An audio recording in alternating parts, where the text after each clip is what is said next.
1.5 வருஷமா லவ் பண்ணி விட்டியா? வீடியோ எடுக்காங்க. என்ன இல்லனா எனக்கு நான் லவ் பண்ணவே இல்ல. நான் யாரையும் நான் ஓகே சொல்றேன். நான் வேற ஒரு பையனை லவ் பண்ண. இவனை லவ் பண்ணல. இவனை நான் லவ் பண்ணல.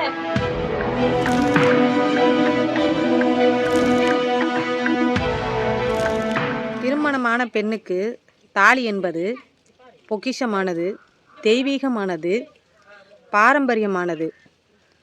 உங்கள் விருப்பத்தோட திருமணம் நடக்கும் பட்சத்தில் இது எல்லாம் பொருந்தும். ஒரு பெண்ணின் விருப்பம் இல்லாமல் ஒரு பெண்ணோட கழுத்தில் ஒரு தாலி ஏறுதுன்னா அதுக்கு பேர் தாலி இல்லை, பொக்கிஷம் இல்லை, பாரம்பரியம் இல்லை. ஒரு பெண்ணோட விருப்பத்தோடு ஏறுது பார்த்தியா, அந்த தாலி தான் பொக்கிஷமானது. இன்றைக்கி எவ்வளவோ செலவு பண்ணி திருமணம் பண்ணியும் பிள்ளைய விட்டுட்டு புருஷனை விட்டுட்டு ஓடி போயிடறாளுங்க. விருப்பமே இல்லாமல் தாலி கட்டினா இருப்பாளுங்களா? அது இன்னொருத்தனை விரும்புகிற ஒரு பொண்ணை வலுக்கட்டாயமாக அதுவும் இந்த காலத்தில் தாலி கட்டலாமா? இது எவ்வளோ பெரிய முட்டாள்தனம்! எவ்வளோ சட்டத்திட்டங்கள் மாறி போச்சு, எவ்வளோ கால முன்னேற்றங்கள்.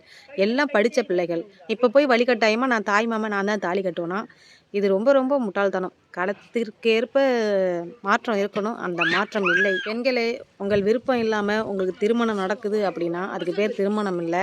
அப்படி விருப்பம் இல்லாமல் தாலி கட்டினா அந்த தாலியை கழட்டி எறிஞ்சிருங்க. நீங்கள் யாராவது விரும்புனா கல்யாணம் பண்ணிக்கோங்க. அதே சமயம் பெற்றவங்க சம்மதத்தோட கல்யாணம் பண்ணிக்கோங்க.